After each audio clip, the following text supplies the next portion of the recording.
こんにちは、あきです。今日は土曜日の夕方で、Vlog の編集も終わったので、1月の購入本の紹介動画を撮影することにしました。ということで、1月に購入した本を撮っていきたいと思います。では、1月の購入本を紹介していきます。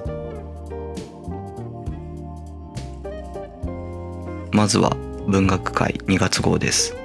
もう1月も下旬ということで、気になるものはほとんど読んでしまって、面白いところだと又吉直樹さんの生きとるは毎回楽しみにしている連載で、始まった当初は短期連載だったと思うんですけど、連載はもう14回目です。読んでいる時の Vlog にも引用文を紹介していたと思うんですけど、今回主人公岡田の妻の言葉が本当に良くて刺さりました。まだ連載は終わってないんですけど、面白いので本が出版されたらぜひ多くの人に読んでもらいたい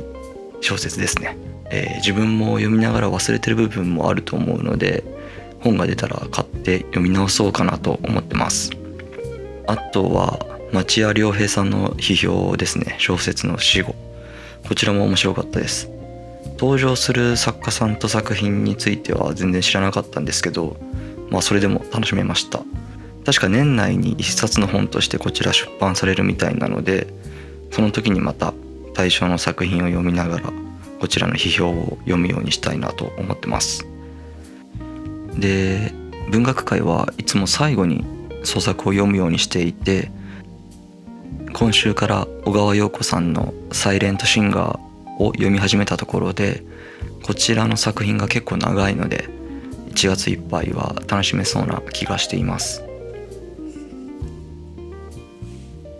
続いて文芸ですね。こちらも文学界同様にすでに読み進めていて、特集の日記が結構面白かったです。創作だとベルジャーの作者のシルビア・プラスの日記だったりで、こちらはベルジャーをずっと積んどく状態にしてたんですけど、この日記を読んでから読みたくなって、寝る前にちまちま読むようになりました。で、あと本当の日記だと翻訳家の岸本幸子さんのシリオンファイヤー日記、こちらも岸本さんがいろんな人と食事に行ったりする賑やかな暮らしと、仕事で大変な生活が垣間見れて読んでいて面白い日記でした。あとはエッセイだと工藤レインさんの松ぼっくりの波紋っていうエッセイがあったんですけど、こちらも読んでると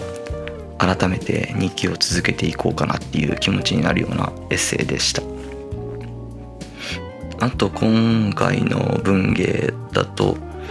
創作が3本ですね。咲坂クジラさんの踊れ愛より痛い方へ、あと山崎直子らさん、あと水沢直さんの3作が掲載されていて、咲坂さんの踊れ愛より痛い方へだけ今読み進めている状況で、あとこの3本読むの楽しみです。で、もう一つの特集、犬を描く犬と生きるっていうのもまだ読んでないので、後ほど読もうかなと思ってます。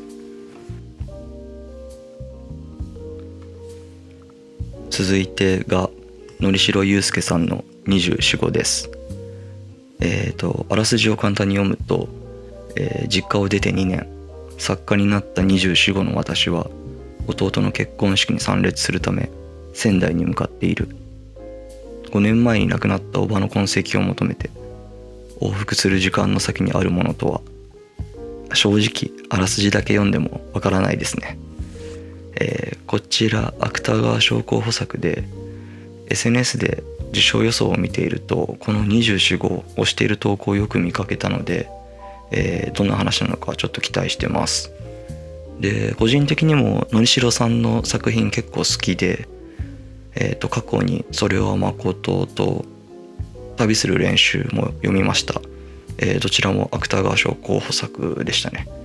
で、特にそれは誠が結構好きで、こちらの内容は、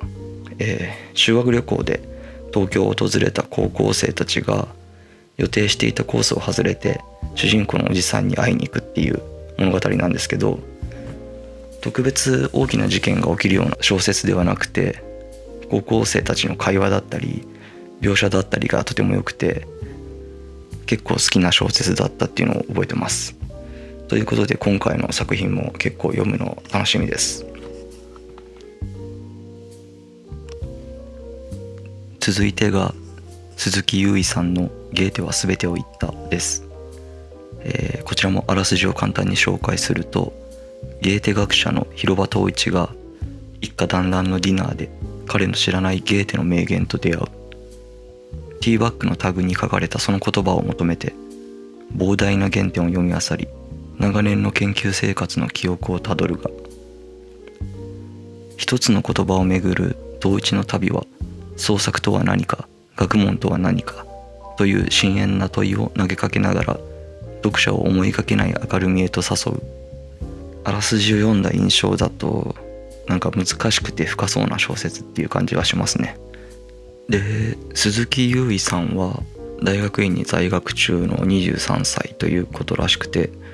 で多分 SNS で見かけた投稿だと思うんですけど、ゲーテは全てを言ったに対して23歳で書けるような作品じゃないと表現している投稿があって、どんな世界が待っているのか期待度が上がってます。で、あとあらすじにもあった一つの言葉をめぐる旅っていうことで、個人的にも好きな小説なんじゃないかなっていう予感はしてます。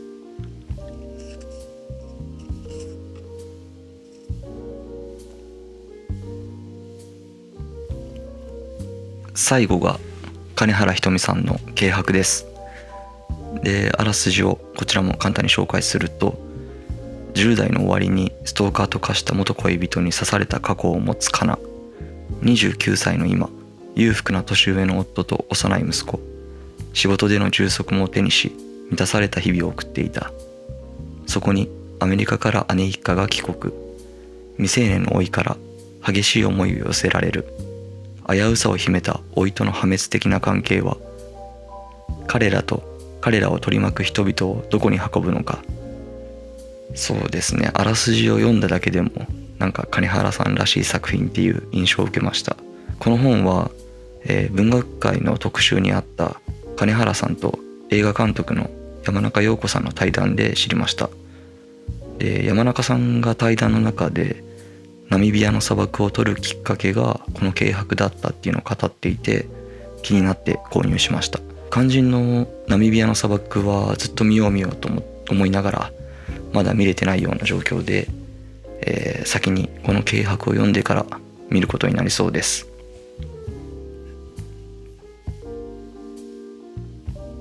ということで2025年1月はこちらの5冊を購入しました。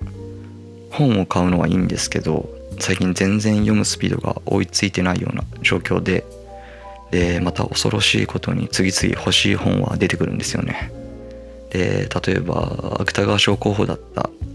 竹中さんのダンスも面白そうだったので読みたいんですけど、1月はさすがに買いすぎな気がしてやめました。あとは気になるビジネス書もあったり、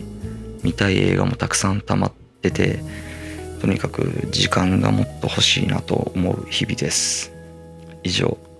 1月の購入本の紹介でした。